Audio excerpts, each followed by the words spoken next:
Bankai, Yamano Kaizen. Salut à tous les amis, j'espère que vous allez potatoes. Ici Aurélien, votre préparateur physique et mental pour les concours et sélections en force opérationnelle, force de l'ordre et force spéciale. Et aujourd'hui, on va aborder un cours qui va être super intéressant et qui me tient vraiment à cœur. On va vraiment poncer le game.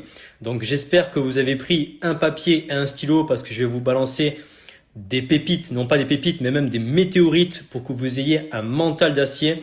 Et aujourd'hui, on va aborder les 3 clés pour ne pas abandonner pendant les sélections commando. Bien sûr, ce cours vaut aussi pour les concours et sélections entre guillemets lambda, que ce soit pour la police, gendarmerie, pompiers, douane, etc. Mais on peut aussi l'utiliser pour les forces spéciales. Alors, pourquoi je vous fais ce cours spécifique aujourd'hui sur l'abandon? C'est que on a fait le stage immersion numéro 9 il y a quelques semaines de ça. Et on a eu l'occasion, la chance et l'honneur d'avoir des abandons pendant le stage immersion. Chose qui n'était jamais arrivée depuis plusieurs années, voire même pas du tout, puisque ça fait plus de 2 ans qu'on fait des stages immersion, on a coaché plus de 150 personnes et on n'a jamais eu d'abandon. Et le fun fact sur les abandons, sur cet abandon qu'on a eu pendant les stages immersion, on a eu 2 abandons sur les 22, et bien en fait, il y avait un milouf dedans, un militaire. Voilà, d'un régiment lambda, on va pas donner le nom du régiment. Et du coup, on a été stupéfait avec l'équipe avec les encadrants en fait. Donc dans les encadrants, il y avait Wayne du 1er PIMA, Fred du 13e RDP, il y avait des gendarmes, etc. Et d'autres régiments, je vais pas citer tous les régiments. Et d'avoir un abandon en plus d'un militaire, ça nous a vraiment étonné. Et du coup, c'est pour ça que je me suis dit, tiens, pourquoi pas faire un cours spécifique sur l'abandon et quelles seraient les clés à aborder pour augmenter son mindset et ne pas abandonner pendant les stages ou même pendant vos sélections force spéciales, que ce soit la PMPFS, le stage commando, etc., à coulure, etc. Donc, et vous allez voir, c'est intéressant parce qu'en fait, ça n'a strictement rien à voir avec le physique. Les gens pensent que pour réussir les sélections, tout se passe sur le physique. Bien sûr, il y a une grosse partie physique, mais il y a un moment, en fait, votre niveau physique, il va être tellement claqué au sol parce que vous serez fatigué, parce que vous n'aurez pas dormi, vous n'aurez pas mangé, vous serez en concurrence constamment avec d'autres stagiaires, en plus avec les instructeurs qui vous mettent la pression constamment, qu'au bout d'un moment, en fait, vous serez tous à peu près au même niveau. Et donc, la grande différence, ça va se situer au mindset. Il y a un grand coach de CrossFit qui s'appelle Ben Bergeron et qui parlait aussi de mindset et voilà, qui disait en fait la grande différence entre des athlètes de haut niveau, eh bien, c'est le mindset. C'est-à-dire que techniquement, ils font à peu près tous la même taille, tous le même poids, ils ont à peu près tous les mêmes performances, à peu près 200 kg au back squat, 130 kg en snatch, etc.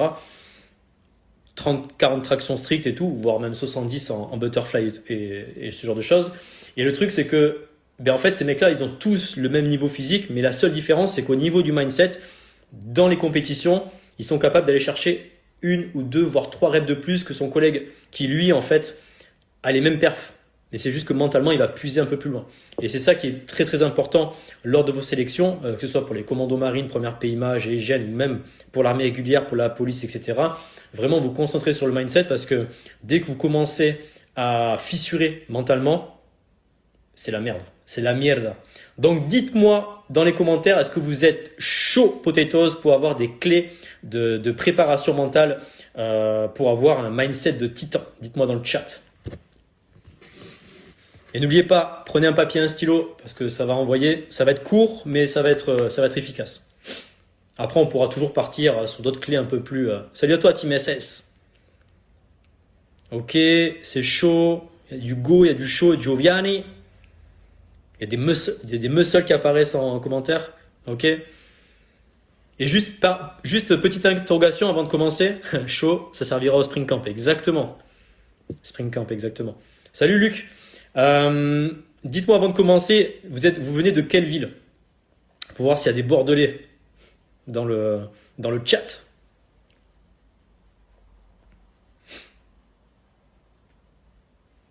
Parce qu'on a de plus en plus de gens qui me suivent de l'étranger. On a des Suisses, on a des Belges, des gens qui viennent des Dom-Tom.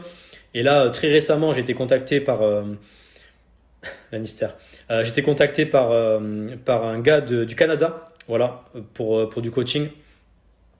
Donc maintenant, Karmafit va s'exporter au Canada. Donc ça va être top pour coacher les forces spéciales là-bas. Bordeaux? Attends. Aki Ben le prod. Ah, mais c'est toi, Lucas. Ok, Strasbourg. Vannes, Grenoble. Oh là là, les gars, ça vient de la France entière. Incroyable. Ok, il n'y a qu'un seul gars de Bordeaux. Il y a de Paris, Marseille. On crée un dégât ou pas?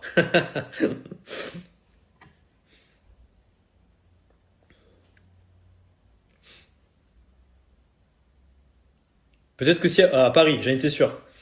Peut-être que s'il y a beaucoup de Parisiens, je passerai un jour sur Paris faire un séminaire là-bas sur le mindset. Je suis avec Yanis, il te passe le bonjour. Salut à toi, camarade Yanis.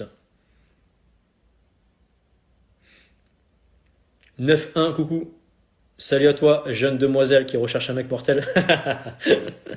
Clara va me dire, qu'est-ce qu'il me raconte celui-là? En tout cas, Clara, je suis opérationnel pour la formation, donc tu m'envoies un message, je me libère et je monte dans le nord de la France pour affronter les intempéries, le froid glacial du nord, la nonchalance des gens du nord, et avec grand plaisir, je t'apporterai un peu de chaleur du sud pour faire la formation. Viens à Paris nous former. Mais ouais, je vois qu'il y a de plus en plus de Parisiens, donc je pense que je viendrai à Paris faire un séminaire sur la préparation mentale, sur la PNL, programme neurolinguistique, sur l'hypnose. Enfin voilà, il y a plein d'outils que je peux vous enseigner qui sont super intéressants pour augmenter son mindset. Et ça peut servir aussi pour les chefs d'entreprise, pour les chefs d'équipe, pour augmenter leur leadership. C'est hyper important de travailler son leadership parce qu'il y a de moins en moins de leaders sur Terre. Et le peu de leaders qu'il y a, ça devient de plus en plus médiocre. Donc c'est important de former les futurs leaders de demain. D'ailleurs, l'adage dit, on reconnaît un leader quand il forme d'autres leaders. Et c'est ce que je fais actuellement. Je forme les nouveaux leaders de la France et de l'étranger. Ok, let's go. Alors c'est parti, on y va. Pour les 3 clés pour ne pas abandonner pendant les sélections commando et vos concours gendarmerie, GPX, pompiers, etc. Continue comme ça, en tout cas, tu es une source de motivation. Franchement, merci, ça me touche beaucoup.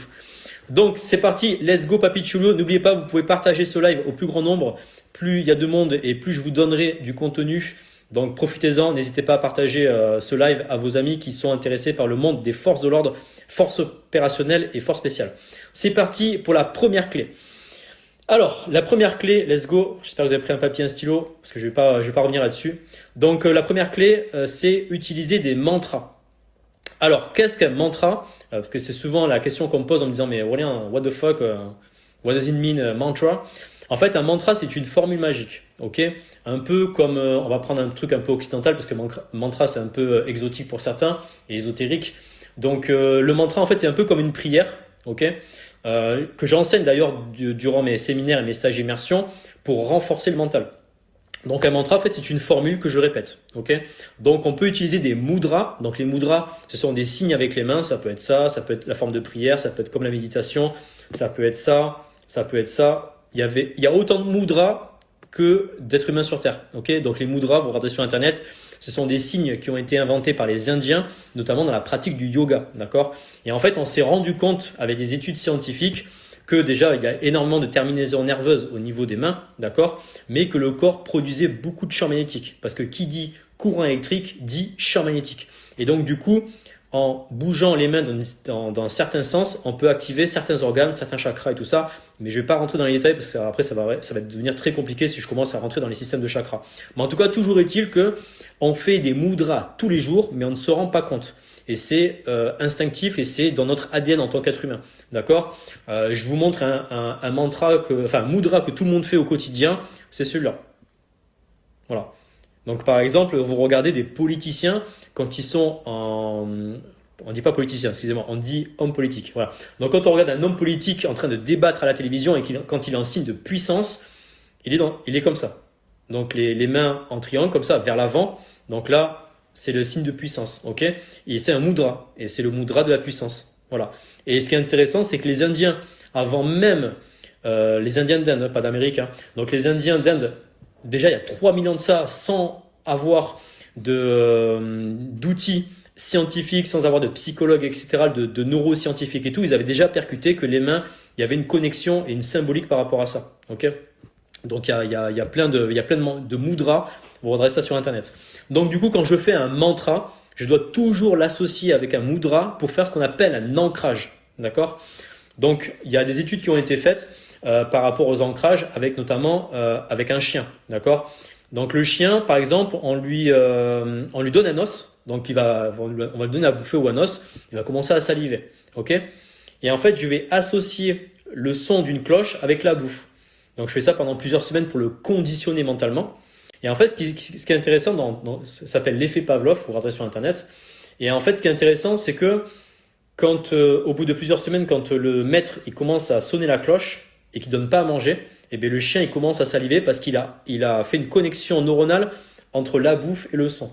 Eh bien, le mantra et le mudra, c'est exactement le même principe.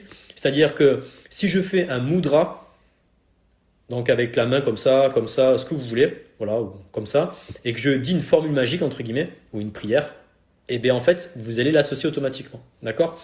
Donc, un mantra, est-ce que vous êtes chaud pour que je vous donne un mantra, une formule magique que moi j'utilise au quotidien et que je donne aussi à mes disciples en coaching, notamment pour le stage immersion? Après, si vous n'êtes pas chaud, c'est pas grave, on passe à la deuxième clé, pas de souci. Hein.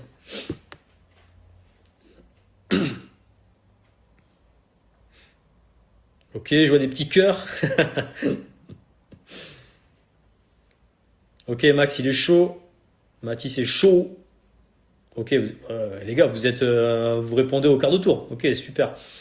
Donc, du coup, en mantra, je vais vous en donner pas moins de 3. Ok, comme j'explique toujours, il y a autant de mantras et de mudras que d'êtres humains sur Terre. Donc, c'est à l'infini. Libre à vous de créer votre propre mantra et mudra. D'accord? Moi, j'en ai créé plein quand j'étais au fond du seau pendant mes entraînements et tout ça. Et voilà, je vous en donne quelques-unes.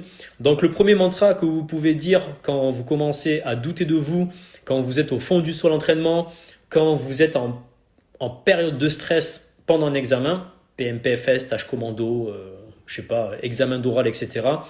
C'est le doute me dégoûte. Voilà, je répète, hein, le doute me dégoûte. Donc, vous pouvez faire un mudra en même temps pour bien l'ancrer. Le doute me dégoûte. Et il faut vraiment associer le mantra, le mudra, plus ses émotions. Ok? Parce que si vous répétez ça de manière mécanique, sans avoir de ressenti à l'intérieur de vous, ça ne fonctionne pas. Ok? C'est comme dire je t'aime à une personne, tu peux le dire d'une façon mécanique, mais si tu le dis avec le cœur, c'est pas la même chose. D'accord? Homme politique utilise des mudras égale puissance. Si je fais un mudra et que je dis une formule magique, ils vont s'associer. Exemple de mantra pour le doute. Ok, super. Merci Lameute Spring Camp de faire des résumés comme ça évite que je revienne à chaque fois dessus. C'est top pour ceux qui arrivent en cours de route. Donc voilà, c'est très important. Il faut coordonner le geste physique, la parole, mais aussi l'intérieur. Ok, on appelle ça la congruence. Voilà. Je vous laisserai regarder ce que ça veut dire comme définition, la congruence. Donc le doute me dégoûte. Ensuite, comme deuxième mantra que vous pouvez utiliser au quotidien, je suis plus fort que les obstacles. Ok? Parce que certaines personnes, quand elles tombent sur un obstacle, problème de couple, problème d'argent, problème de gestion d'équipe, problème de concours, par exemple pour les forces spéciales, c'est quand même hardcore de passer les sélections pour les forces spéciales. Et donc du coup, de se dire je suis plus fort que les obstacles, ça donne du baume au cœur, ça donne du courage, de l'énergie, de l'optimisme, et ça permet d'avancer. D'accord? Ensuite, après, troisième mantra, ça c'est mon mantra personnel que j'ai créé, voilà, que j'ai créé tout seul. Alors, je vous donne la situation de quand je l'ai créé. En fait, il y a quelques années de ça, j'avais fait un entraînement que j'avais créé aussi qui s'appelle I'm Alone in the Dark, donc qui veut dire je suis tout seul dans les ténèbres. Et en fait, c'était 20 km de marche avec 30 kg sur le dos. Ok? Donc j'ai mis, je crois, 6 heures, un truc comme ça. Donc j'ai subi parce que j'avais un sac claqué au sol. Alors maintenant, j'ai des sacs Eberlestock à 500 € le sac. Donc je suis sûr que si je le refais, je fais 2 fois moins de temps, c'est sûr et certain. Mais là, j'avais mon 5.11, 24 litres avec 30 kg dedans. J'ai subi comme never. Et donc du coup, j'ai mis à peu près 6 heures pour les faire. Et en fait, je buguais tellement dans ma tête, j'étais tellement en souffrance physiquement et tout, que instinctivement, mon cerveau, il m'a pondu ce mantra tout seul. C'était je suis l'incarnation de la résilience. Je suis l'incarnation de la résilience. Et je le répétais non-stop. Voilà. Et du coup, bizarrement, j'ai réussi à finir mon entraînement. Voilà. Il y a aussi un quatrième mantra que je peux vous donner. Si vous êtes chaud. Si vous êtes chaud, je peux vous le donner. Quatrième mantra, qui ressemble beaucoup à celui que je viens de dire, c'est je suis l'incarnation de la réussite. Voilà, ça c'est ce que j'ai donné au stage immersion 9. Et bravo à vous les gars, parce que je sais qu'il y en a qui regardent le live et qui vont regarder le replay. Et malgré que le stage soit terminé depuis plusieurs semaines, ils continuent encore dans le groupe Telegram à faire leur mantra tous les matins et à le marquer dans le chat. Donc bravo à vous les gars. Et ça permet vraiment de, de conditionner sa journée et de commencer avec un très bon mindset. Parce que la problématique en fait, c'est que quand vous abordez des sélections qui sont vraiment très dures et quand vous commencez à avoir des doutes, en fait les doutes vont commencer à fissurer légèrement votre mental. Et au fur et à mesure, en fait, ça devient plus des fissures, ça devient des gouffres. Tu vois, le gouffre de Helm dans Le Seigneur des Anneaux, tu vois. Donc ça, il faut éviter, parce que quand vous commencez à fissurer mentalement, ben à la fin, vous arrivez à ce qu'on appelle une fracture du moral. Et quand vous avez une fracture du moral, stop, le corps se stoppe, et votre motivation descend aussi sec, et vous allez voir l'instructeur, et c'est ce qui est arrivé pendant le stage d'immersion avec nous, où tu as un stagiaire qui est venu, il y en a deux même d'ailleurs qui sont venus, et qui m'ont dit Aurélien, on arrête le stage, c'est trop hard pour nous. Et je dis écoute frérot, tu t'arrêtes dans un stage immersion, quand tu vas vouloir postuler au premier PIMA, parce que les gars visaient le premier PIMA, et c'était quoi déjà? C'était la SFG belge. Enfin bref, non, c'est même pas la SFG belge, c'est le RAID belge. Je me rappelle plus du nom, c'est un acronyme avec 3 lettres. DUT, UT, je sais plus comment. Enfin bref, je dis les gars, si vous arrêtez un stage comme ça, les gars, toi tu veux partir dans les forces d'élite de la police belge et toi dans le premier PIMA, mais les gars, c'est mort, c'est mort. Et même les instructeurs derrière du premier PIMA leur ont mis une cartouche intergalactique en disant frérot, t'as abandonné, postule même pas dans mon régiment parce que t'es mort dans le game en fait, tu vois. Donc, mais parce que physiquement ils tenaient, mais mentalement ils avaient craqué. Voilà. Donc faites attention à ça. Et les mantras, c'est super. En fait, ça permet de bloquer ces putains de doutes. Parce que le doute me dégoûte. D'accord? Donc faites-vous des mantras, créez-vous vos propres mantras, vos propres mudras. Voilà, si vous êtes même croyant, je sais pas, musulman, chrétien, bouddhiste, etc. Il y a énormément de mantras et mudras dans ces religions-là. Mais en dehors des religions, vous pouvez aussi créer vos propres mantras, entre guillemets, athées.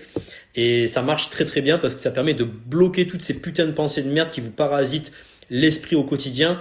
Et si vous laissez polluer par ça, les gars, vous êtes morts dans tout ce que vous allez entreprendre. Mais vraiment, ok? Pourquoi moi je réussis tout ce que j'entreprends? Parce que déjà, c'est mon mantra. Un de mes mantras, c'est je réussis tout ce que j'entreprends. C'est parce que dès que je commence à avoir un doute qui commence à popper dans ma tête, ça m'arrive. Hein, je suis pas non plus une putain de machine. Je suis pas un Terminator. Je suis un être humain. Je ressens des choses quand même si j'ai très peu d'empathie au quotidien parce que je suis un leader. Et ben le truc c'est que dès que je commence à douter, boum, le doute me dégoûte, les mantras, mudras, méditation, cohérence cardiaque, il y a d'autres outils que je mets en place pour bloquer tout ça et aller de l'avant. Parce que ruminer de la merde au quotidien, frérot, explique-moi à quoi ça te sert. Je comprends pas le concept. Je suis une merde, les autres sont meilleurs que moi. Alors ça c'est pépite, les perfectionnistes, ça j'adore. Les perfectionnistes qui se comparent à tout le monde. Les autres sont meilleurs que moi. Bah oui, techniquement, tu auras toujours plus fort que toi, plus intelligent, plus beau, plus sexy, plus charismatique, qui aura plus de diplômes, qui sera plus athlétique. C'est normal. On est 7 putains de milliards d'êtres humains sur Terre. Ok? Donc c'est normal d'avoir des gens plus forts que nous. Et heureusement d'ailleurs. Pour la simple et bonne raison que l'avantage d'avoir des gens qui sont plus forts que nous, ben ça te motive à te bouger le cul en fait, en te disant en fait la quête de l'excellence n'est jamais finie. La perfection n'existe pas en ce monde, mais l'excellence oui.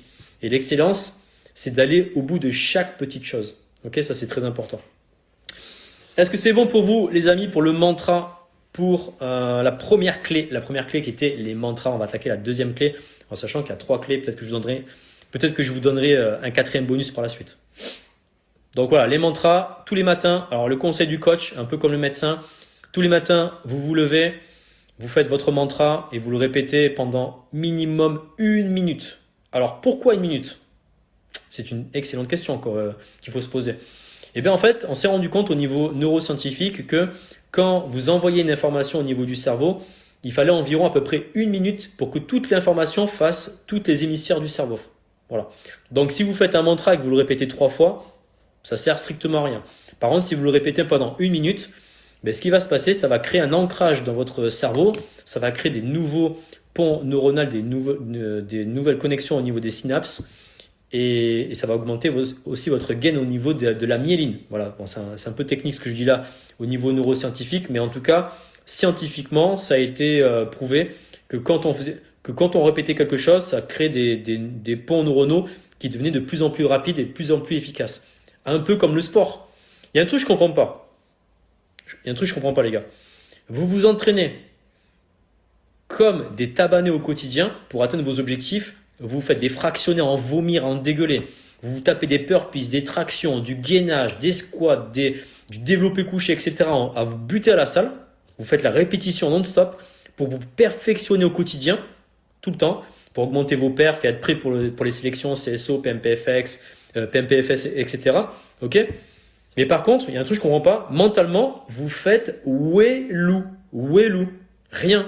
Pas de mantra, pas d'ancrage, pas de méditation, pas d'écriture d'objectifs, rien. C'est je m'entraîne, je rentre à la maison, Netflix, Pornhub, je joue à la PS5 et basta.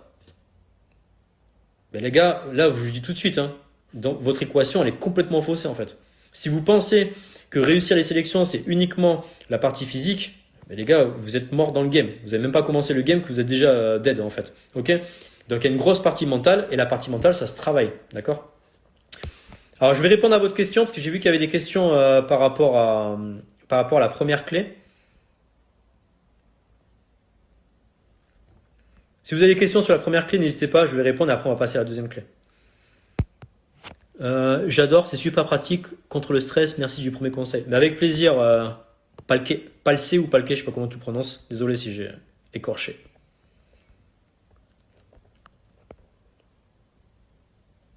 La répétition fixe la notion. Ça c'est ma phrase, merci Jonathan. Alors j'ai vu une question, attends, c'était quoi? C'était les mantras avec de l'émotion. Non, sensei. Alors oui, les mantras, il faut mettre de l'émotion, il faut ressentir la chose. C'est pas mécanique, c'est pas genre pendant une minute, je suis comme ça, je fais l'incarnation de la réussite pendant une minute sans rien ressentir. Il faut vraiment que je me mette dans l'ambiance en fait, ok? Parce que les émotions, en fait, si vous êtes en mode mécanique, vous touchez uniquement le conscient. À partir du moment où vous engagez des émotions et du ressenti, vous accédez à votre subconscient. Et le subconscient crée des paradigmes. Donc techniquement, là, vous avez atteint 100% de votre objectif. Alors, pour les musulmans qui croient au destin, on se dit toujours que Dieu nous jamais une charge supérieure à nos capacités. Ok, donc si j'ai bien compris, Dieu ne donne jamais une charge supérieure à nos capacités. D'accord, ok. En fait, il donnera toujours pile poil ce dont tu as besoin pour avancer. C'est un concept. On peut appeler ça Dieu, l'univers, le champ quantique. Il y a plein de, on peut le transformer dans plusieurs façons. Parce que se dépasser sur du fractionné, ça forge le mental. Alors Mathis, oui et non. En fait, si tu veux, c'est une partie de l'équation. C'est-à-dire, oui, effectivement, même moi, ça me casse la tête quand on fait du fractionné, on fait des 10 fois 400 mètres, 10 fois 800 mètres, 5 fois 1 km 6 de fractionné. Oh, ça me fait chier de ouf, tu vois. Il pleut, il fait froid, il fait nuit, t'as pas envie, t'as la journée dans les pattes, le soir tu tapes le fractionné, etc. T'as pas envie. Mais en fait, c'est rien, c'est wellou. Si vous pensez que faire du fractionné, ça vous augmente le mental, mais les gars, faites un stage immersion, mais vous allez bugger. Vous allez bugger. Vous allez vite comprendre que vos fractionnés, c'est pas ça qui fait augmenter le mental. D'accord? Il y a vraiment une grosse préparation de partie mentale.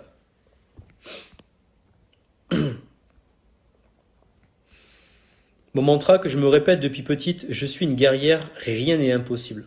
Ok. Alors Elisa, il y a un truc qui est intéressant. Faire attention. Putain, Elisa, c'est super ce que tu dis là. Je vais rebondir là-dessus si tu me le permets, bien sûr. En fait, n'oubliez pas une chose qui est très importante au niveau neuroscientifique. Ça a été aussi prouvé. Vous pouvez retrouver des études sur Internet. Le cerveau n'arrive pas à comprendre la négation. Si par exemple, c'est un truc classique. Hein, si je vous dis, ne visualise pas, n'imagine pas dans ta tête un éléphant rose. Mais automatiquement, ton cerveau il comprend, visualise. Il imagine un éléphant dans ta tête, alors que j'ai dit ne le visualise pas. Donc le cerveau n'arrive pas à comprendre la négation, d'accord? Donc si tu te dis je suis une guerrière, rien n'est impossible, et bien en fait le cerveau lui va comprendre impossible. Ah! Et là c'est vraiment quelque chose d'intéressant. Et je le vois en coaching avec mes disciples au Temple Karma Fit ou même pendant mes stages immersion ou pendant les camps d'entraînement, quand les collègues ils leur disent lâche pas. Tu vois, lâche pas, continue, tu vois. Mais je vous garantis que le cerveau, il comprend pas lâche pas. Lui, il comprend lâche. Parce qu'il comprend pas la négation. Donc, faites attention aux mots que vous utilisez. D'ailleurs, ceux que je coach pour les immersions et les camps d'entraînement, je leur répète souvent que les mots ont un pouvoir de bénédiction ou de malédiction, d'accord? Donc faites attention, le cerveau il ne sait pas faire différence avec la négation. Donc, si je peux me permettre, Elisa, dis plutôt je suis une guerrière et tout est possible. Tu vois, c'est pas la même chose. Déjà, tu vois, tu es en connotation positive et puis en plus, tu n'es pas dans la négation. Donc là, ton mantra, là, tu as step up x10, tu vois. Là, tu es chat GP4, tu vois. Ok? Voilà, c'est une petite mise à jour que je te donne. Et comme ça, tu verras, tu gagneras des pourcentages de succès par la suite. Mais en tout cas, j'adore ton mantra. Il est très sexy. Ouais, parce que j'aime bien sexifier les techniques.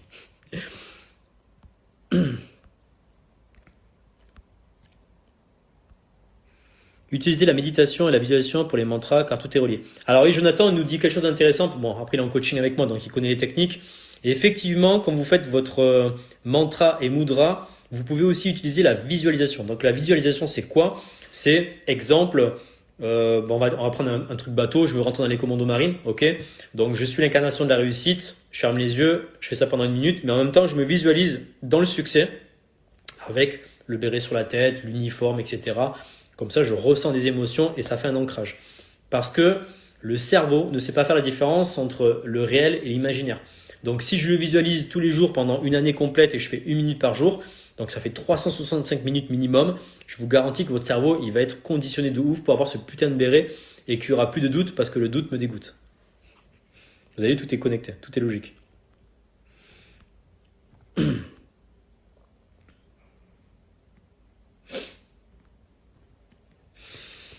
Tu considères que pratique de sport de combat prépare mentalement? Alors oui Cédric, le sport de combat prépare mentalement. Oui, bien sûr, tout ce qui est boxe anglaise, la boxe thaï. Bon, je sais qu'on dit pas boxe thaï, on dit Muay Thai, le MMA, etc. Tout ce qui est vraiment sport très très puissant et très physique, contrairement au kung-fu et des trucs comme ça. Mais quand même, tu vois, si tu discutes avec des sportifs de haut niveau dans les combats de boxe, etc. Bon, je me suis pas renseigné sur le sujet parce que je suis pas formé en sport de combat, mais il y a de grandes chances de grandes chances que ces gars-là, ils aient fait des formations aussi de préparation mentale, de techniques d'auto-hypnose, de PNL, enfin bref, toutes les techniques que moi j'utilise en coaching pour augmenter leur mental.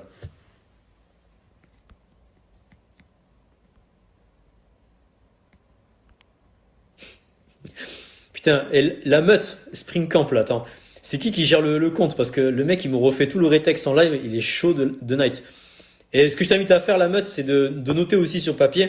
Comme ça, tu fais une synthèse pour ton groupe et tu feras la synthèse pour le camp d'entraînement. Bien reçu, mais j'avais déjà entendu ton argument quelque part. Alors Elisa, quand j'entends bien reçu, il y a de fortes chances que tu sois déjà dans le monde opérationnel.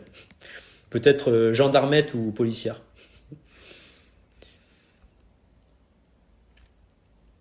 Ok, tac, tac, tac. Ok, visualiser aussi l'échec et la difficulté pour mieux l'affronter. Ouais, pourquoi pas. Je le fais aussi, ça m'arrive de visualiser l'échec, mais je m'attarde pas trop là-dessus. Ok. Moi, je m'attarde pas trop là-dessus. Quand je fais de la visualisation, je visualise l'échec. En fait, je le balaye très rapidement. En fait, j'ai tout un éventail de situations dans ma tête. Ok. Je visualise le pire comme le meilleur. Mais je vous dis honnêtement, plus de 90% du temps, je suis plus en train de visualiser les scénarios de succès que les scénarios où il y aurait un échec. Parce que ça ne procure aucun plaisir de visualiser un échec pour moi. Et c'est pas optimiste.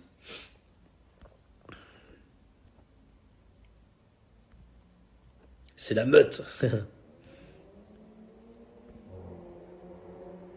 Ok, franchement, bravo, hein. Là, ça faisait plusieurs mois que j'avais pas fait de live Instagram et franchement, je suis agréablement surpris de votre réactivité pour la communauté Instagram. Franchement, c'est propre, ça donne vraiment envie de vous donner un maximum de contenu. Donc, du coup, ben, je continue et je vous balance la deuxième clé. Donc, la deuxième clé pour ne pas abandonner pendant les sélections commando, c'est la clé du succès. Ok, la clé du succès que j'enseigne durant mes séminaires et mes stages, c'est 95% de mindset et 5% de stratégie. Ok, donc mindset pour ceux qui ne sont pas bilingues, qui ne parlent pas anglais. Et malheureusement, en France, il y a beaucoup trop de gens qui ne parlent pas anglais et Attention à vous les gars, surtout quand on me dit ouais je vais aller au premier PIMA commando marine, je parle pas anglais.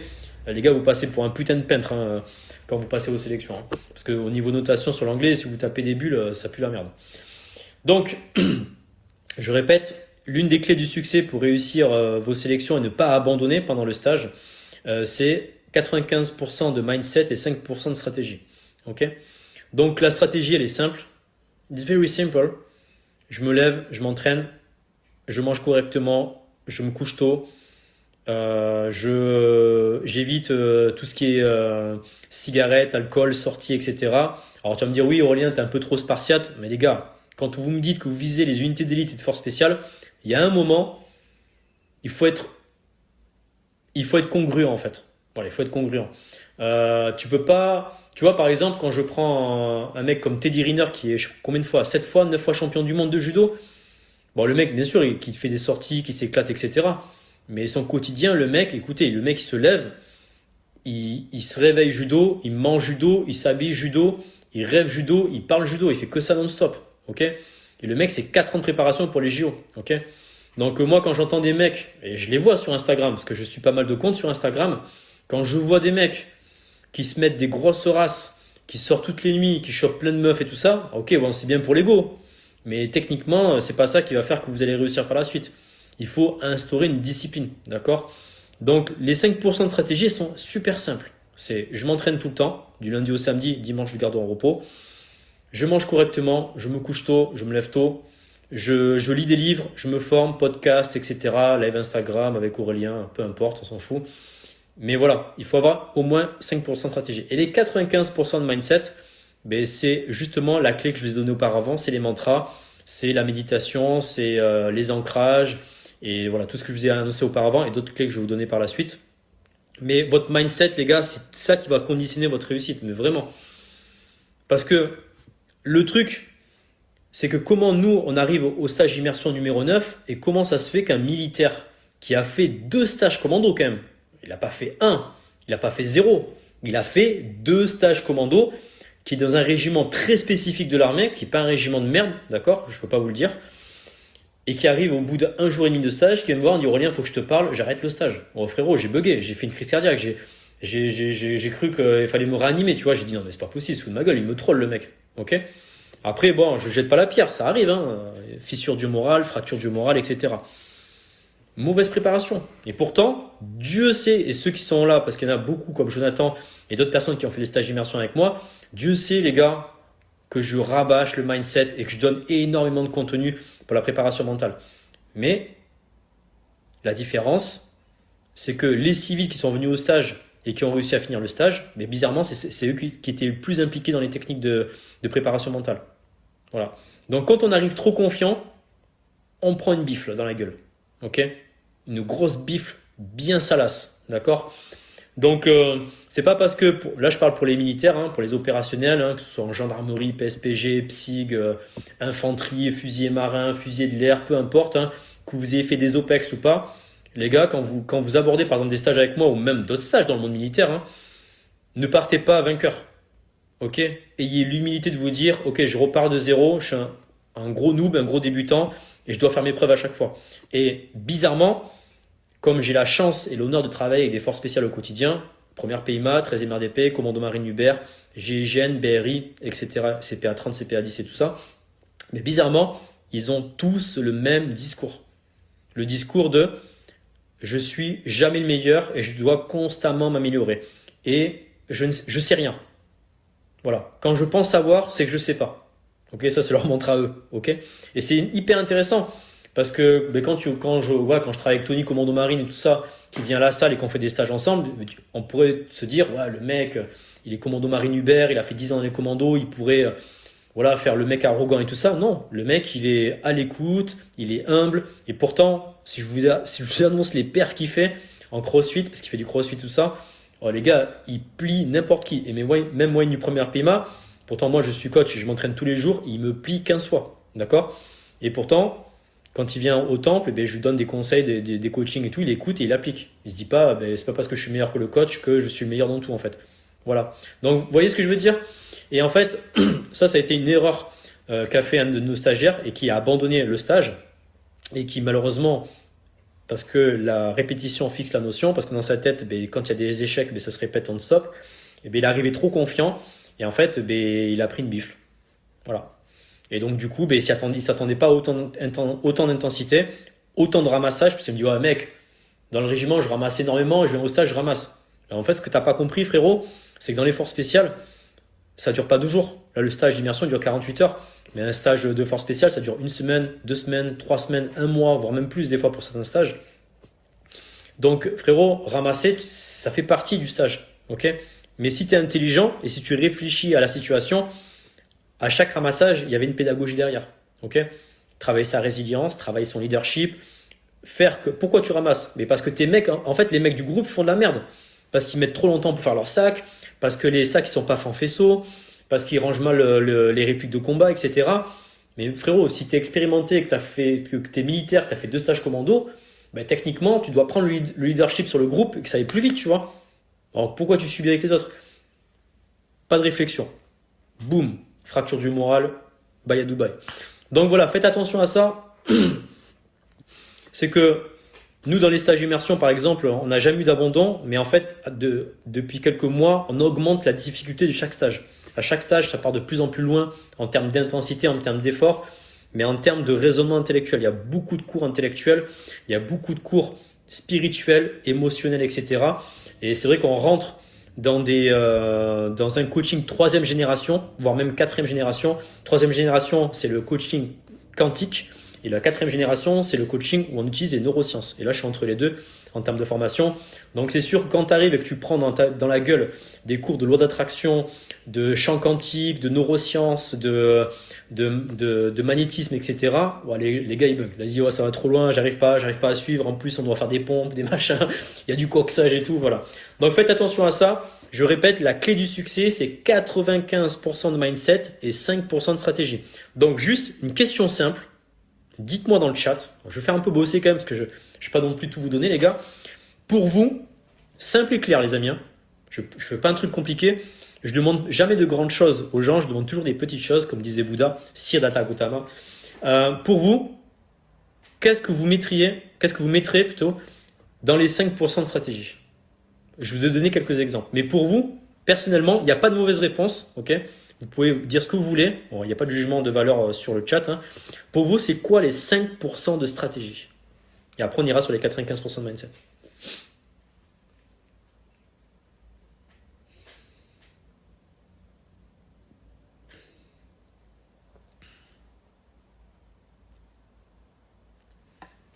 Ok, donc les 5% de stratégie, c'est entraînement physique selon Rika. Ok, yes. La préparation. Entraînement, nutrition, sommeil, ok. Donc la préparation, il y a une phrase que je sors souvent, c'est la préparation emmène à l'action. Un peu comme les échecs d'ailleurs. Avoir un regard assez reculé et agir. Oh, excellent. Une discipline. Discipline égale liberté, selon Jocko Willings. Hygiène de vie. L'alimentation, c'est vraiment la grosse base pour moi, plus le sommeil 8 heures. Organisation en général. 1. Réfléchir. 2. Rester concentré. Hygiène de vie et la régularité. Avoir un but. La suppression d'un max de paradigmes. Waouh. Oh putain. Oh là, on a eu la pépite, les gars. Explicite Pesley. Alors, je sais pas, je crois que tu dois être en coaching avec moi parce que pour sortir ça, il y a que des mecs en coaching avec moi qui sortent ça. Parce que le paradigme, j'en parle tout le temps et je les saoule avec ça. Donc, je crois que tu dois être en coaching avec moi, c'est pas possible. La planification, que cela soit entraînement, vous êtes opérateur des forces spéciales. Jessie, 5% de stratégie, organisation, sommeil qui permet de mettre en œuvre. Ok, planification de tout. Ne pas hésiter aussi, ça à s'écarter de ceux qui ne croient pas en vous. Ok, ça c'est intéressant, Rika. Donc il disait un truc intéressant, ne pas hésiter aussi. Ça c'est plus spécifique à s'écarter de ceux qui ne croient pas en vous. On appelle ça les personnes toxiques. Ça c'est dans mes clés de leadership que j'enseigne en coaching, donc les 8 clés du leadership. Il y a une des clés où il faut effectivement se séparer des personnes toxiques et vous allez voir un truc si vous faites une introspection de vos relations autour de vous. Il y a premier cercle, deuxième cercle, troisième cercle, ça va jusqu'à 6 cercles en règle générale, parce qu'après le 7e cercle, on atteint les enfers avec Satan, les Lucifer. Parce qu'il y a les 7 cercles de l'enfer avec les 7 péchés capitaux et tout. Enfin bref, voilà, c'est une corrélation, hein, pour ceux qui ont un peu de culture et de théologie. Et bien en fait, les personnes toxiques sont toujours les personnes du premier cercle. Et là, ça pue du cul. Parce que qui dit premier cercle dit parents, frères et sœurs, cousins. Et après, deuxième cercle, c'est copines, amis, troisième, cousins, et ainsi de suite. Vous avez compris le délire. Ça s'écarte au fur et à mesure. Et en fait, c'est très complexe d'écarter les parents, la petite copine, les frères et sœurs, parce que ils sont avec nous constamment. Si vous êtes trop jeune et que vous n'avez pas l'occasion d'être autonome et de prendre un appartement. Donc faites attention à votre entourage, parce que malheureusement, j'ai vu énormément, et Dieu sait que j'en ai vu, hein, parce que j'ai coaché plus de 1000 personnes depuis plus de 10 ans. Dieu sait que j'ai vu des personnes avec un mauvais entourage qui se sont laissés en fait influencer et qui ont jamais postulé dans les concours, ou alors qui ont postulé pour les mauvaises raisons, ou qui ont abandonné parce que en fait on passait leur temps à leur chier dessus. Et donc du coup, tu sais, quand on te chie dessus et qu'on te fait ce qu'on appelle de la diarrhée mentale, tu vois, quand on te chie dans ta tête, tu vois, en fait techniquement il n'y a pas encore de PQ pour essuyer la chiasse quand on met dans ton cerveau, tu vois. Donc du coup moi je préfère éviter les mecs qui ont la diarrhée aiguë et qui me chient mentalement dans le cerveau, tu vois. Voilà. Donc l'entourage, faites très attention à ça parce que ça vous pollue. Et pire que ça, il y a pire que la chiasse, les gars. Il y a pire que la chiasse. Parce que encore, tu peux donner des smecta, tu vois, les mecs ils arrêtent, quoi, tu vois. C'est le vampirisme. Parce que ce qui est intéressant avec les personnes toxiques, c'est non seulement elles ont un gros problème de gestion de leur ventre, tu vois, au niveau de la digestion, parce qu'ils sont tout le temps la chiasse aiguë, tu vois. Mais en plus de ça, ce sont des putains de vampires d'énergie. C'est-à-dire que ces gens-là, ils vont te prendre toute ton énergie. C'est des putains de vampires. Et le truc, c'est que, tu vois, un vampire, quand il finit avec sa proie, tu vois, il s'arrête, il dit, bon, c'est bon, le mec, il est mort et tout. Non, sauf qu'eux, ils vont plus loin. Ils vont plus loin. Même quand t'es mort, ils vont même te ronger les os, tu vois. Ils vont vraiment dans le délire au taquet. Donc faites attention parce que aux gens que vous donnez, eux, ils n'ont pas de limite. Il n'y a que vous qui pouvez instaurer des limites. Si vous n'instaurez pas de limites aux gens qui vous prennent de l'énergie et du temps, c'est infini en fait. Ok, en plus c'est exponentiel. Plus vous leur donnez, plus ils en prennent. Faites attention à ça. Voilà, c'était un petit aparté sur ça. Même si c'est la famille. Ouais les gars, faut pas déconner avec ça. Même la famille. Oh, nous avons Matt, commando marine, objectif force spécial. Salut à toi camarade. Exactement. Personne toxique du premier cercle. Exactement, c'est ça. T'as tout dit Aurélien, mort de rire, bravo, ça a été exactement mon cas. Pire que la chiasse, le vampirisme et les gens qui prennent l'énergie. Exactement. Tu mets les mots sur ce que j'ai ressenti pendant un an. Ouais. Alors, c'est ça le but d'un coach, les amis, ou d'un mentor. Appelez-moi comme vous voulez. C'est de mettre des mots sur des situations dont vous n'avez pas les mots en fait. Et il n'y a rien de pire que ça. C'est-à-dire que vous avez des sensations, vous avez des choses qui passent par votre esprit, mais vous n'arrivez pas à trouver le mot ou la phrase qui permet d'incarner la situation. Et c'est un peu comme des stratégies, des clés ou des tactiques ou des techniques à mettre en place. Si vous ne pouvez pas le nommer, vous ne pouvez pas l'utiliser. C'est aussi con que ça. Donc du coup, je suis content de savoir que tu as pu trouver les mots adéquats par rapport à ça. Et ça, du coup, ça te permettra de pouvoir écarter ceux qui ont leur diarrhée aiguë et les vampires. C'est les gens qui arrivent dans le chat de dire, il parle de diarrhée, il parle de vampires, les mecs ils vont rien percuter. Tu sais. Donc ceux qui ne percutent pas pourquoi je parle de ça, relisez le chat, vous posez des questions et ils vous répondront. 100% vrai, je suis chef d'équipe dans les télécoms, des responsables toxiques qui te bouffent ton énergie. Alors, RR1000, ça c'est une gestion qu'on appelle le cadre et la posture. C'est une formation que je fais en coaching, mais je vais pas pouvoir la faire là parce que c'est beaucoup trop long. Mais en fait, si vous voulez, quand vous avez des chefs d'équipe qui vous chient dessus, il y a plein de stratégies, de tactiques et de techniques à mettre en place pour pouvoir les gérer. Easy peasy lemon squeezy. Okay. Donc moi qui suis un leader naturel, je sais comment on gère d'autres leaders et il y a des techniques de manipulation. Alors attention,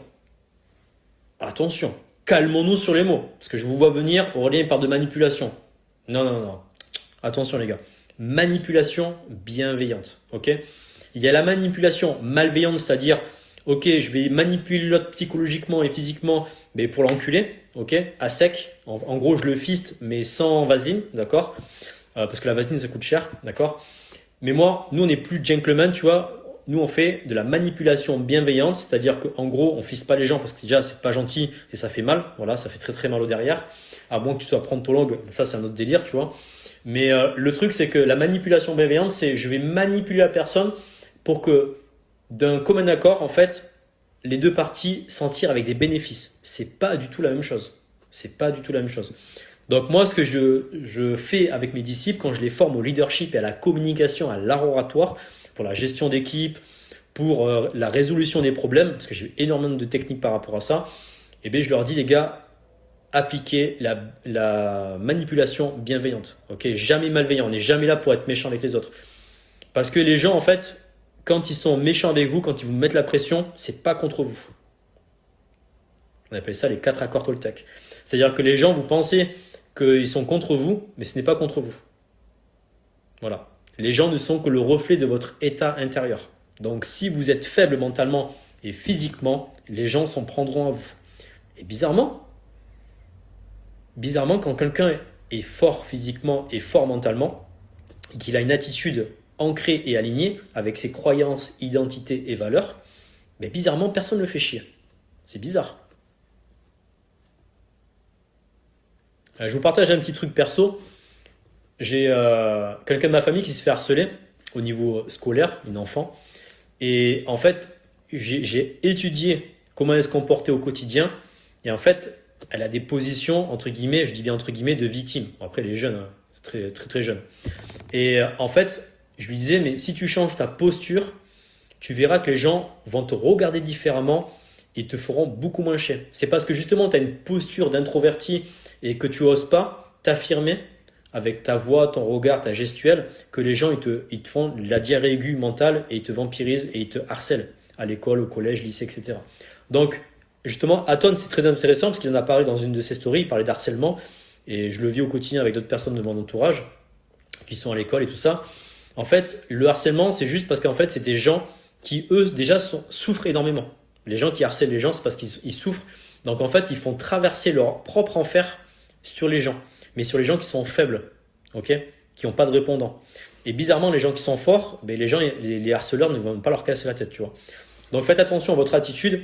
Donc, si par exemple, ton chef d'équipe, il te fait chier au quotidien, dans les télécoms, là, je sais pas quoi là, ben, en fait, c'est pas, voilà, je vais pas dire que tu es faible, mais en gros, il a détecté. Tu vois, c'est un peu comme un loup. Tu vois, un loup, quand il a, ou comme un requin, il est capable de détecter une goutte de sang sur plusieurs kilomètres. Ok.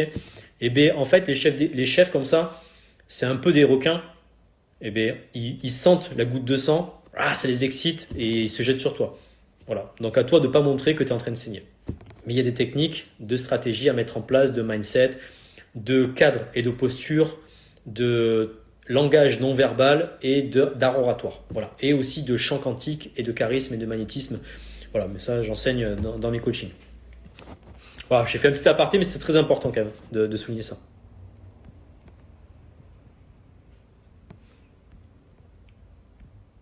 Les gens ne sont que le reflet de votre état interne, exactement. Le livre de Robert Cialdini, Influence et manipulation, est très bien pour ces thématiques de lead. Exactement. Très très bon livre. Je te remercie, je m'en souviendrai, je te souhaite une super bonne soirée en tout cas. De rien. Ok. Ensuite, après, toujours dans la deuxième clé, pour vous, c'est quoi les 95% de mindset? Donc là, on a fait les 5% de stratégie. Ok, vous avez tout de suite trouvé les bonnes réponses. En même temps, je vous ai donné pas mal de tips auparavant.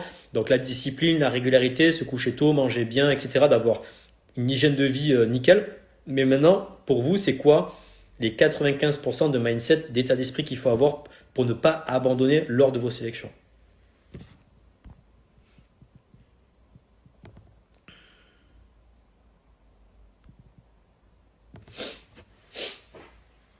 Pas tous en même temps, les gars.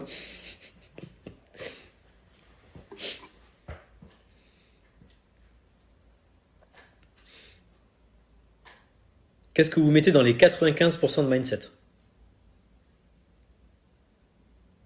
Quelle technique, stratégie, tactique vous mettez en place? Les habitudes, ok. Être limite obsédé par son objectif, ça j'aime. Maxime, j'adore énormément. Romain, garde en tête le pourquoi on a commencé. C'est bien, t'anticipes la troisième clé, Romain. C'était exactement ça en plus. Détermination, motivation, ok. La discipline, on revient aussi sur les 5% de stratégie. La remise en question et le formatage du cerveau à la réussite. Exact. 95% mindset, exemple la possibilité de vis-à-vis à l'échec, sport de combat. Visualiser les épreuves. Affronter ses démons. Ouh. Ah frérot, affronter. Alors je vais faire un aparté sur les démons. Les démons d'ailleurs, si vous regardez l'étymologie du mot démon, ça veut dire puissance divine. Alors c'est intéressant parce que les gens ont une mauvaise compréhension du mot démon, parce que les gens voilà, fantasment sur les démons avec les griffes, les cornes et tout ça, mais en fait techniquement si vous regardez l'étymologie du mot démon, démon ça veut dire puissance divine, donc c'est quelque chose de puissant et de divin, c'est pas forcément quelque chose de néfaste. Et en fait les démons il ne faut jamais les affronter, c'est la pire erreur de l'univers, mais c'est intéressant parce que en fait les démons, les affronter c'est purement occidental aussi, parce que dans l'imaginaire collectif, en fait, si vous regardez depuis notre enfance, on est formé sur le chevalier qui affronte le dragon. Le dragon qui est une créature mythologique qui n'existe pas, c'est une chimère, on va dire, un truc comme ça. Et en fait, on doit le combattre, ok? Parce qu'il y a toute une logique de philosophie derrière, mais je ne vais pas rentrer dans les détails. Et donc, depuis tout petit, on nous enseigne, on doit combattre les monstres, les méchants, les démons, les dragons, etc. Tout ce qui est imaginaire, on doit le combattre. Et en fait, c'est une monumentale erreur parce qu'en fait, plus vous affrontez votre démon et plus il devient puissant. C'est logique. Exemple, je vous donne un exemple concret, la cigarette. Cigarette. Voilà. Il y a beaucoup de fumeurs en France. On doit être pas moins de 40% de la population si je regarde les stats là. Eh bien, affronte ta cigarette. C'est simple, je l'affronte. J'arrête de fumer. Nique sa mère, j'arrête de fumer. Fini. Eh bien, qu'est-ce qui se passe? Au bout de 3 mois, 4 mois, tu arrives en soirée et bizarrement tous tes potes fument parce que qui se ressemblent, ça semble. Hein, et bien du coup, tu as envie de fumer. Sauf que là, comme ça fait 6 mois que tu n'as pas fumé, ben là tu te fumes un paquet entier dans la soirée. Et après, boum, ben, tu reprends tes mauvaises habitudes. Donc, on est bien d'accord. Je prends l'exemple de la cigarette, mais ça peut être les jeux d'argent, le sexe, ça peut être tout ce qui est addiction ou même peur viscérale, voilà, de sortir dehors, etc. Enfin bref. Des démons, il y en a à l'infini. Mais en fait, plus vous l'affrontez, plus il devient puissant. Donc, on ne combat pas un démon. On l'invite à la maison. Ben oui, moi, si j'ai un démon, je ne l'affronte pas. Pour la simple et bonne raison que ton démon, en fait, c'est toi. Donc, tu ne vas pas te tuer toi-même, en fait. Tu ne vas pas tuer une partie de toi. Si le démon, il existe, c'est qu'en fait, il a ses raisons d'exister. Et il est là pour t'aider, en fait. Voilà, je vous laisserai méditer là-dessus. Dans les détails, parce que je ne vais pas vous faire un cours complet sur nourrir ses démons, parce que j'ai fait un cours de plus d'1 heure et demie là-dessus. Donc, en gros, je nourris mon démon. Donc, je lui pose la question, de quoi tu as besoin? Pourquoi tu existes? Et vous allez voir, il va vous répondre. Voilà. Bon, ça, c'est un cours complexe, je ne peux pas vous faire un truc entier, mais en gros, on ne combat pas, on le nourrit, on lui donne de l'amour, de la compassion, de l'altruisme, et bizarrement, vos démons, ils vont s'évaporer. Ça fonctionne de ouf. À chaque fois que je fais ce cours-là, ça pulse au niveau de l'esprit et les gens accèdent à des strates très profonds de leur conscient, de leur subconscient, et ça permet de faire sauter beaucoup de démons. Voilà. Mais on n'a pas besoin de les combattre, il faut les nourrir. Ah, c'est une approche différente.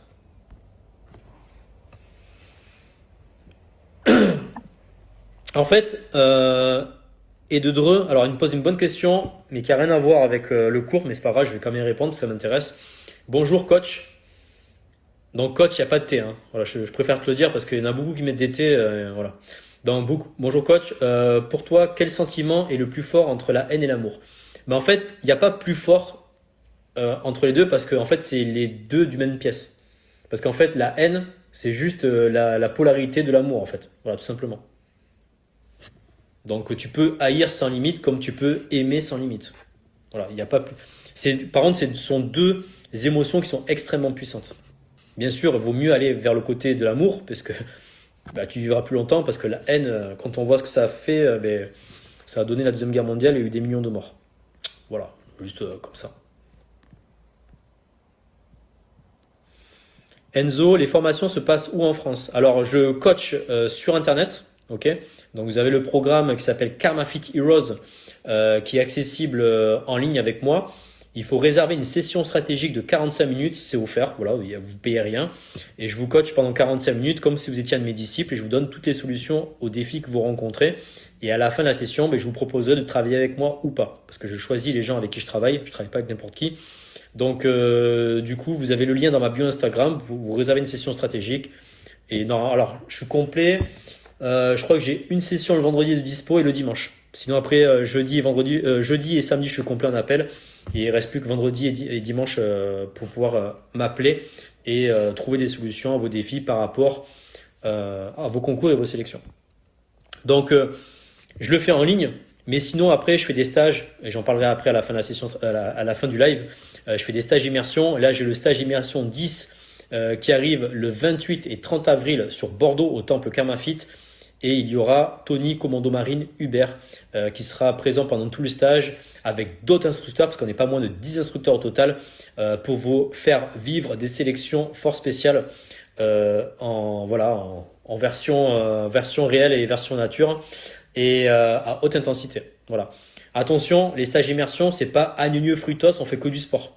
C'est aussi une grosse partie intellectuelle, il y a beaucoup de réflexion et il y a beaucoup d'entraînement à faire avant le stage. Voilà.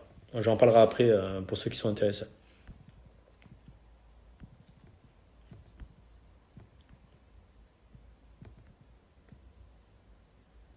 Ok, ok. Je suis en train de lire vos commentaires. Ok, c'est bon. Super, let's go. Ok, donc super. Ben, vous avez trouvé pour les deux stats, les 5% de stratégie, 95% de mindset. Et du coup, pour voir si vous êtes toujours chaud dans le game, attention, est-ce que vous êtes chaud potatoes sauce samouraï pour la troisième et dernière clé? Ah, je veux un maximum de flammes, de likes, de chaud. Parce que les gars, si vous vous endormez, moi je m'endors et du coup j'arrête le live, tu vois. Oh, il y a des flammes, oh, les gars, ils vont me brûler mon iPhone. Après, je vais être obligé d'en acheter un nouveau là. Ah ouais, vous êtes chaud de ouf. Putain, il y a des likes de partout. Ok, les myrmidons, ils sont chauds, les myrmidons. Yes, la street. Putain, les gars, vous avez des blasts de ouf. Sauce samouraï. Ça va partir en sauce samouraï, les gars. C'est trop marrant parce que mes concurrents, ils supportent pas quand je dis chaud potatoes. Ils pètent les plombs de ouf. Alors du coup, je me suis dit, autant les troller jusqu'au bout. Et maintenant, on passe sur chaud potatoes, sauce samouraï. Et c'est marrant parce que maintenant, quand je mange des kebabs, maintenant je suis obligé, les gars. Avant, c'était mayo ketchup. Moi, je sais, c'est sacrilège, mayo ketchup, tu vois. Mais je passe à sauce samouraï. Maintenant, je dis, allez, nique son oncle, je suis un samouraï. Maintenant, sauce samouraï. Alors Jérém nous pose une question. Hello coach, j'arrive en retard. Quelqu'un peut me dire pour les deux premières clés? T'inquiète pas, ils vont dans le chat te remettre les deuxièmes clés s'ils sont bienveillants bien sûr. Ok, donc je vois que vous êtes chaud pour la troisième et dernière clé. Attention les gars, ça va piquer le cerveau. Vous êtes pas prêts. You are not fucking ready. Ok, c'est parti. Donc la troisième et dernière clé, c'est chaud potato sauce samouraï. Ouais, mais en fait, toutes les clés sont dans le chat, mais en fait, quand on arrive dans le chat, on n'a pas accès aux anciennes clés. Tu vois ce que je veux dire? Donc, du coup, en fait, tu vois pas ce qu'il y a marqué. Donc, troisième et dernière clé, attention, ça va piquer du crâne. Vous n'êtes pas prêts, les gars. C'est pour ne pas abandonner pendant les sélections, notamment pour tout ce qui est force spéciale. Ok? Et B, c'est ton pourquoi. Very simple. Ton pourquoi. Attention, on va passer sur un niveau extrême. Je vais te poser la question 4 fois pourquoi. Donc, exemple, pourquoi tu veux aller en gendarmerie? Donc là, je te laisse travailler ton truc, toi, dans ton truc, voilà, pompier, gendarmerie, police, militaire, force spéciale. Donc, ton premier pourquoi, tu vas me dire oui, je veux rentrer parce que je veux servir la France. Ok? Ça, c'est ton premier pourquoi. Deuxième pourquoi. Pourquoi tu veux rentrer? 3 petits points. Je vous laisse faire l'exercice en même temps.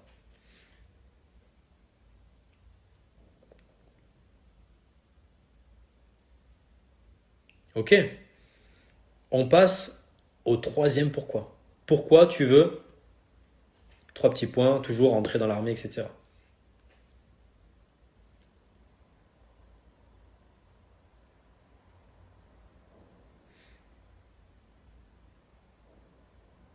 Et quatrième clé, quatrième question, pourquoi tu veux rentrer? Et en fait, tu te répètes 4 fois la même question. Et ce qui est intéressant, je l'ai fait en coaching plusieurs fois, Et en fait, au bout du deuxième ou du troisième, bon, déjà, au bout du deuxième, déjà, le deuxième, ça bug. Là, ça parle japonais, ça change de langue, là, direct. Et en fait, au bout du deuxième, voire troisième pourquoi, les gens, ils ont plus de pourquoi. Et voilà. Et là, tu sais que c'est la merde. Tu le sais. Je vais vous expliquer pourquoi. C'est l'occasion. En fait, si vous travaillez sur votre état d'esprit, donc le mindset, ok, et que vous creusez vraiment profondément votre pourquoi sur les 4 couches, 4 fois pourquoi je veux rentrer dans le monde militaire, pourquoi je veux rentrer dans le monde militaire, pourquoi je veux rentrer dans le monde militaire, et 4 fois, tu dois trouver 4 réponses différentes, c'est logique. Et bien, en fait, le jour où tu vas être dans la mierda, ok, que tu n'auras pas dormi, que tu seras fatigué, que tu auras mal partout, que tu seras peut-être blessé au genou, à la cheville, que tu seras fait une entorse pendant le stage commando, etc., ou d'autres sélections, et bien, si ton pourquoi il n'est pas ancré à l'intérieur de toi, tu es mort dans le game. Aussi simple que ça. Et c'est pour ça d'ailleurs qu'on a eu des abandons pendant le stage d'immersion. Donc on a eu 2 abandons sur 22, voilà. Parce que leur pourquoi n'était pas assez fort. Aussi simple que ça. Ils ne se sont pas posé la question de 4 fois pourquoi ils veulent rentrer dans, je crois que c'est la DSU pour la Belge et première PIMA pour l'autre militaire. Je vous donne un exemple concret. Vous allez voir, c'est simple. Il y a quelques années de ça, j'avais fait une mini-traction, ok, que j'ai réalisé en 3h30. D'ailleurs, il y a un de mes élèves qui s'appelle Max qui m'a battu, il a mis presque 1 heure de moins que moi. Donc bravo à toi, frérot. Même si j'ai jamais mis la vidéo, mais je la mettrai peut-être un jour si j'y pense. Bon, je me suis préparé pour cet événement-là. Mini-traction, frérot, je vais pas faire ça tous les mois, tu vois. Je fais ça une fois dans ma vie, c'est bon, ça m'a suffi. J'avais les mains en sang, c'était des steaks charal, 5% de matière grasse, mes mains, on voyait la chair et tout, le sang. Enfin bref, c'était, tu léchais, tu te régalais. Avec un peu d'herbe de Provence, c'était parfait. Il y a un moment, je commence à douter, les gars. Et vraiment, quand tu arrives à 700 tractions, tu commences à avoir des crampes, tu as les mains qui pissent le sang, tu as des douleurs incroyables aux mains. Là, tu te dis, mais attends, il me reste encore 300 tractions à faire, mais jamais je tiens, c'est impossible. Ok? Sauf que, heureusement, j'utilise les clés de préparation mentale que vous connaissez maintenant. Le doute me dégoûte, je suis l'incarnation de la résilience, 95% de mindset, 5% de stratégie. De toute façon, la stratégie, elle est simple. Je dois faire tant de tractions par minute. 5%. Il n'y avait que ça à faire. Je dois monter et descendre. Ça représentait 5% de ma stratégie. Par contre, je passais 95% de mon temps dans ma tête, à parler tout seul. Comme un mongolito, comme un putain d'autiste. Ok? Et je dealais avec ma tête. Sauf qu'à un moment, je dis, écoute frérot, arrête de me parler, tu me saoules dans ma tête. Je suis maître de mon destin parce que chaque être humain est responsable de son destin. Je vais accomplir ma légende personnelle. Je suis pas né sur Terre pour faire de la merde. Je suis né pour briller et pour inspirer les gens et pour aider les gens et sauver les gens. Ok?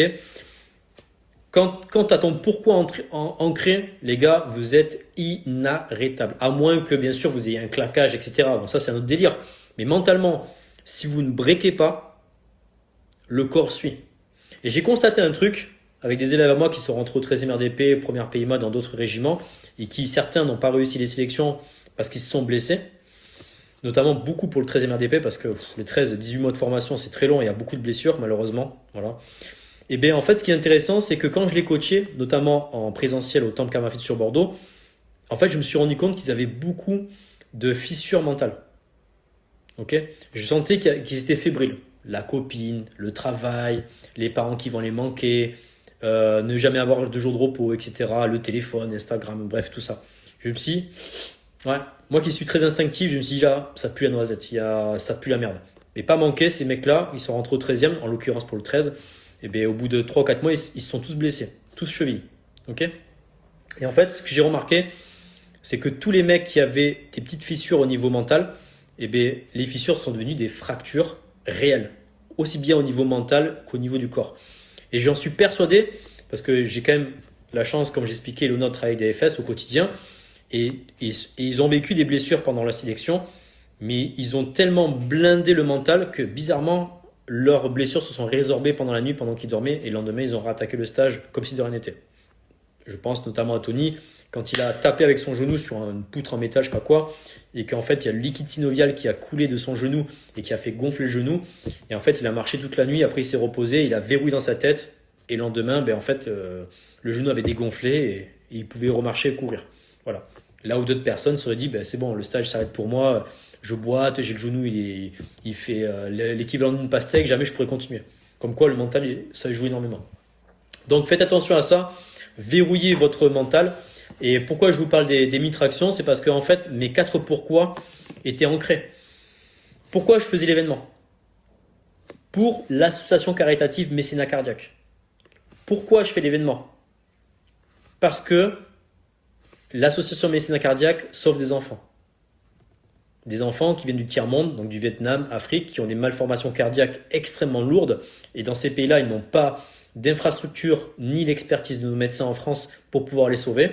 Et en fait, Mécénat Cardiaque récupère ces enfants, les amène en France et font une opération hyper chaude au niveau du cœur. C'est une opération à cœur ouvert, il faut inverser les artères et tout ça, c'est très complexe. Voilà, donc ça c'est mon deuxième pourquoi. Troisième pourquoi je le fais, mais parce qu'une opération, ça coûte 12 000 euros. 12 000 euros pour sauver un enfant, ok? Et moi je me suis dit, à mon niveau, mais vas-y, il faut que je récolte de l'argent pour les sauver, quoi. Donc, Inch'Allah, comme on dit pour certains, j'avais récolté 2 000 euros en 3h30 pendant les 1000 tractions, donc je me suis dit, ben, j'ai réussi à rapporter au moins 2 000 euros. Et quatrième pourquoi, ben, c'était pour sauver un enfant en fait. Vous avez vu? J'ai pas réfléchi longtemps, j'ai mes 4 pourquoi. Pourquoi je le fais en fait? Pour l'association, pour sauver les enfants, pour récolter de l'argent et pour être utile sur Terre. Pas être juste un simple mec qui mange et qui chie au quotidien. Voilà. Et je vous garantis que quand j'étais dans le doute, ok, même si le doute me dégoûte, c'est bon, vous connaissez le mantra, eh bien, je vous garantis, je vous jure, c'est vrai, ça m'est pas arrivé, mais ça serait arrivé, je l'aurais fait quand même. Si j'avais eu, par exemple, une déchirure du tendon pendant les tractions, un claquage, peu importe, mais juste par principe, parce que quand je commence quelque chose, je vais jusqu'au bout des choses, j'aurais pris un élastique et je l'aurais fait à un bras. Voilà, j'aurais pris un élastique, je sais pas, le vert, le rouge, le noir, un truc assez costaud, et juste par principe, j'aurais fini mes tractions comme ça. Voilà. Vous avez vu? Les 4 pourquoi ils sont intégrés, boum, je plie le game. Je plie le game. D'accord? Et c'est marrant parce que quand j'ai rencontré des membres de ma famille quelques mois plus tard, parce que j'en avais parlé à personne à part ma femme et mes enfants et tout ça, bon après, bon, j'étais passé au sud-ouest, à la radio et tout, c'était pendant le confinement, et bien il y a des gens de mon entourage qui m'ont dit putain, mais t'es fou, 1000 tractions, c'est un truc de dingue, mais comment t'as fait? T'es une machine. Je dis non, les gars, je suis pas une machine, je suis juste un être humain lambda. J'ai juste en fait que mon pourquoi et mon objectif étaient ancrés en moi. C'est tout. Il n'y avait rien d'autre qui pouvait m'arrêter. Et en fait, j'ai pas vu ça comme un challenge de ouf, en fait. J'ai vu ça un challenge comme un challenge classique. Comme un WOD. Comme quand j'arrive au temple, j'écris le WOD au tableau et c'est parti, je lance le chrono et je m'entraîne avec les gars, tu vois. C'est le même délire. Sauf que la seule différence, j'étais tout seul dans mon garage, c'était pendant le confinement, et qu'il y avait plus de 150 personnes qui regardaient le live en même temps et qui m'encourageaient. Mais sinon, pour moi, c'était un entraînement lambda, sauf que la grosse différence, c'est que derrière, je pouvais sauver quelqu'un. Et notamment un enfant. Et ça me tenait beaucoup à cœur. Vous voyez ce que je veux dire? Voilà. Donc, quand vous serez dans la merde, et croyez-moi que 100% des candidats, notamment, là je parle pour les forces spéciales, mais pas pour la gendarmerie, police, etc., parce que là c'est quand même plus accessible, vous serez dans le doute. Vous aurez peur. Vous aurez toutes vos croyances limitantes qui vont vous happer comme ça, du plus profond de vos tripes, et qui vont dire stop, arrête. Arrête, rentre à la maison, il fait chaud à la maison. En plus, il y a Pornhub, il y a Netflix, il y a la PS5, bientôt la PS6 qui va sortir, il y a la Xbox, il y a Fortnite. Bon, franchement, il vaut mieux qu'on reste à la maison. Et c'est à ce moment-là, quand ton cerveau te dit stop, que tu dois te dire pourquoi je suis ici. Aussi simple que ça. Pas plus tard que hier ou avant-hier, dans les Reels, je suis tombé sur un extrait d'une interview de Louis Saillant. Donc Louis Saillant, un ancien officier commando marine de je sais plus quelle unité d'ailleurs, et qui disait il n'y a pas un matin où je me lève et je me disais mais qu'est-ce que je fous ici quoi. Voilà. Donc pour ceux qui ont lu le livre Chef de guerre, bon je l'ai pas lu parce que j'ai un milliard de livres à lire, mais en tout cas apparemment c'était un putain de livre de ouf, donc je vous le recommande vivement. On voit que Louis Saillant c'est un HPI, hein, un potentiel intellectuel, ça se voit dans sa façon de parler. Et comme j'en côtoie au quotidien, ben, je vois tout de suite que c'est un HPI. Quand tu vois qu'un mec HPI avec un corps de titan, en fait le mec c'est un dieu. Hein. En fait il a un cerveau d'Einstein et il a le corps d'un titan. tu peux pas faire mieux, tu vois. Toi tu te dis putain moi j'ai un corps de lâche, et j'ai un mental de chips, de Monster Munch, c'est-à-dire qu'à la moindre pression, je craque. L'autre, c'est un putain de dieu, un titan, un, un dieu grec sur terre des Olympiades, hein, tu vois, du mont Olympe. Et le mec, il arrive quand même à te dire qu'il se posait la question tous les matins en disant, mais putain, mais qu'est-ce que je fous là, quoi. Waouh, tu te dis, mais putain, le mec, putain, même malgré son niveau, il subissait quand même. Donc, ne négligez pas votre préparation mentale. Bien sûr aussi, votre préparation physique, ça va, c'est en adéquation avec les deux. Parce que les moments de doute et des peurs et des croyances limitantes, vous allez en avoir. 100% des candidats l'ont eu. Ok. Et après, il y a d'autres techniques que je peux vous donner, mais ça on verra un peu plus tard, parce que là, bon voilà, sinon je vais faire un live de 8 heures que les instructeurs m'ont donné des forces spéciales. Et voilà, c'est un truc de fou, quoi. Louis Saillant, le Oussama Hamar des commandos, j'en peux plus, il t'explique quelque chose de simple, reformulé avec un langage soutenu. Mais en fait, non. Alors déjà, de dire que c'est Oussama Hamar du monde militaire, c'est une insulte pour moi parce que Oussama Hamar, c'est un gros FDP, d'accord? Et en plus gros dans tous les sens du terme. Parce que du coup, avant je suivais ses vidéos, c'était très intéressant ce qu'il disait, mais bon après il parle beaucoup de start-up. Moi je suis pas une start-up, je suis un entrepreneur, donc ça me concernait pas trop. Et en fait, un jour j'ai suivi une formation sur le business avec lui. Enfin, il était invité dans la formation parce que jamais j'aurais payé une formation avec Oussama Hamar, mais bon, en bonus il était là, donc du coup j'ai regardé. Et en fait, il a dit un truc hyper intéressant et là je me suis dit c'est vraiment un putain de FDP, mais vraiment. Alors pour ceux qui ne connaissent pas Oussama Hamar, voilà, je vous laisse le chat décrire l'énergumène, un bon FDP à l'ancienne. Et en fait, il a dit un truc hyper intéressant et il était fier de sa connerie, hein, ce FDP. Hein. Il a dit